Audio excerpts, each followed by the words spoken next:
നമ്മൾ ചെറുതായിരിക്കുമ്പം നമ്മൾ ചില പാട്ടുകളൊക്കെ നമ്മളെ മനസ്സിൽ ഇങ്ങനെ തങ്ങി നിൽക്കും. അത് വലുതായാലും അത് കേൾക്കാനും ആ പാട്ട് പഴയ ഓർമ്മകളൊക്കെ ഇങ്ങനെ കൊണ്ടുവരാനും നമുക്ക് സഹായിക്കും. അങ്ങനെ എനിക്കിഷ്ടമുള്ള ഒരു ഭക്തിഗാനമുണ്ട്. അതൊരു 2 വരി ഒന്ന് പാടി നോക്കട്ടെ.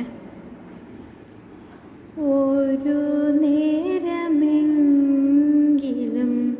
കാണാതെ വയ്യൻ്റെ ഗുരുവായൂരപ്പാ നിൻ ദിവ്യരൂപം,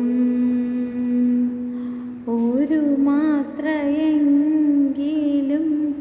കേൾക്കാതെ വയ്യ നിൻ മുരളി പൊഴിക്കുന്ന ഗാനാലാപം,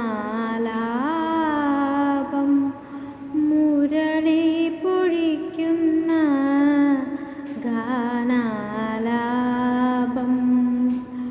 ഒരു നേരമെങ്കിലും കാണാതെ വയ്യ